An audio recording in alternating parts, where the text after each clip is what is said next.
Tzintzuntzan, cuyo nombre significa lugar de colibrís, y localidad considerada una de las ciudades más importantes del Imperio Purépecha durante la época prehispánica, ubicada al norte del estado de Michoacán, que mantiene su lengua, tradiciones, costumbres y cultura. Fue la capital de los antiguos tarascos que llegaron a la zona lacustre de Pátzcuaro en el siglo XVII, siendo conquistados en la región. Su dominio se extendió por todo el terreno de Tzintzuntzan y sus alrededores. Pero hablaremos sobre el conjunto conventual de San Francisco de Tzintzuntzan. Este fue fundado por Fray Martín de Jesús en las laderas del cerro Taricuri a finales de 1525.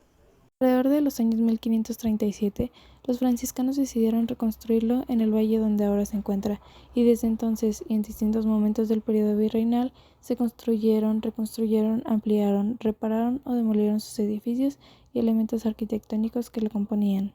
Algunos de ellos se perdieron con el paso de los años, desapareciendo por completo o dejando pocos vestigios.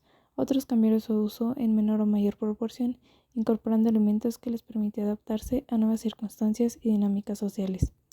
La importancia de los franciscanos parte de la conquista militar y espiritual de Tzintzuntzan. Tal conquista de Tzintzuntzan fue un objetivo a seguir por parte de los españoles después de la conquista a México-Tenochtitlán, ya que esta tierra era la cabecera religiosa, política y económica del señorío de Tarasco. Su control permitiría el aprovechamiento de los recursos naturales y humanos de un amplio territorio. Mas, sin embargo, lograr el control militar habría sido mucho más complicado sin la labor de los misioneros medicantes, quienes, a través de la evangelización y adoctrinamiento, apoyados por indios de origen tarasco y adoctrinados, apaciguaron a los naturales de numerosos pueblos. Mediante un acuerdo firmado en 1565 en el Capítulo General de Valladolid, España, se instaló la provincia de Michoacán y Jalisco. En esta reunión se decretó que la custodia de tales municipios se hiciera una provincia, lo cual en adelante se llamaría Provincia de los Santos Apóstoles de San Pedro y San Pablo de Michoacán y Jalisco, cuya sede pasaría al convento de San Buenaventura de Valladolid. El convento de Tzintzuntzan había dejado de ser la cabecera del territorio franciscano que atendía el occidente de la Nueva España, seguía siendo una de las guardianas más importantes de la provincia, conservando su voz y voto en las reuniones capitulares, así como su estatus simbólico por haber sido el primero de Michoacán, donde se depositaron los restos de vulnerables frailes y donde ocurrieron, según los franciscanos, notables milagros. El convento de Santa Ana fue el primero fundado en Michoacán, siendo patrimonio que conforma las misiones conventuales de Michoacán, construido por los franciscanos. Es destacado por su arquitectura y la presencia de grabados prehispánicos en su construcción, y de igual importancia los murales localizados en toda la estructura, murales que han permanecido desde el siglo XVI y siglo XVII.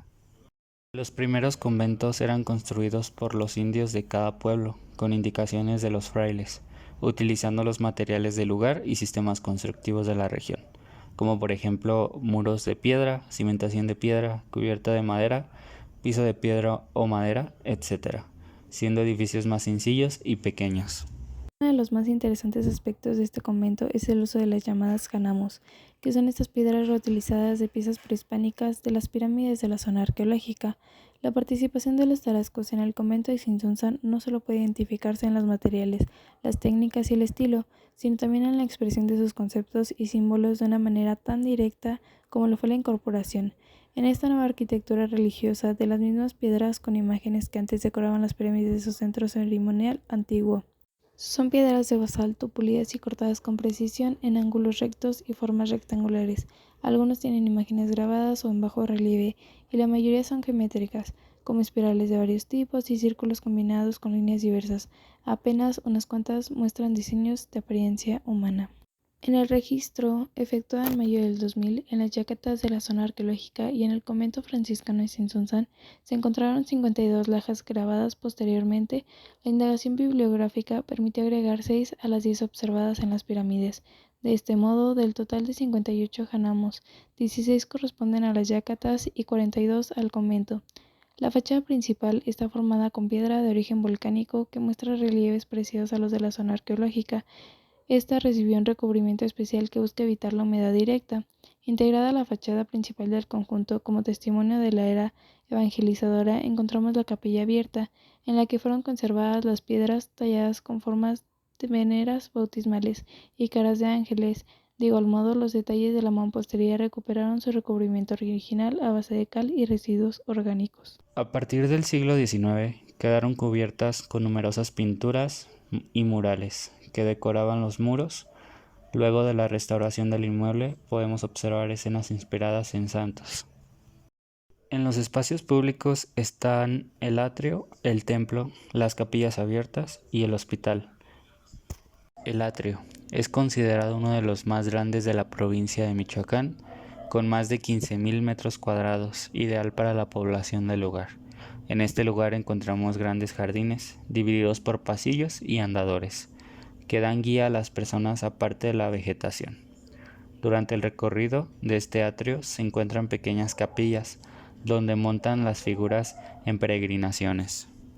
La capilla abierta de San Francisco y la capilla abierta del hospital eran usados durante el siglo XV y XVI para hacer misas masivas, siguiendo las costumbres del pueblo, y de igual manera efectuar altares e incluso avisos importantes hacia la comunidad. Los espacios del hospital, además de usarse para labores de enfermería, se utilizaban para los peregrinos, viudas y necesitados. En la actualidad se encuentran como una vivienda para los que cuidan el templo. En los espacios privados que conforman el convento se encontraban el noviciado, el portal de sacramento, portería, refectorio, cocina, claustro alto, celdas principales y secundarias, antecoro, biblioteca, huerto mayor, huerto menor, patios, aljibes, así como las letrinas. Estos lugares eran considerados privados, ya que eran parte del convento y al convento solo tenía acceso a ciertas personas. Hoy en día se puede acceder y ver cada una de estas cosas, porque el convento se volvió museo. Te ayuda a entender más de lo que pasó, tratar y vivieron en este pueblo, con esculturas, historia, etc.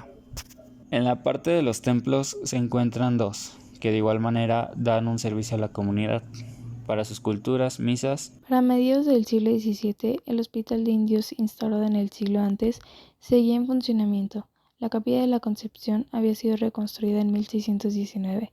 El Hospital de la Concepción fue trascendental para la sociedad indígena, ya que estaba organizada para trabajar tierras comunales y criar ganado. Las cofradías fundadas en el siglo XVII, como la del Santo Entierro, al igual que la de la Soledad y Ánimas del Purgatorio, habían sido fundadas para venerar a un santo patrono. En uno de los muros, a la entrada del convento, se encuentra una pintura de Fray Pedro de Pila. Fue comisario general y obispo electo de la ciudad de Camarines en el año de 1603. En otro de los murales es la siguiente imagen, que este mural representa la ayuda de aquellos antepasados de lo que era un sanador, el cual ayudaba cuando los hombres del pueblo lo necesitaban.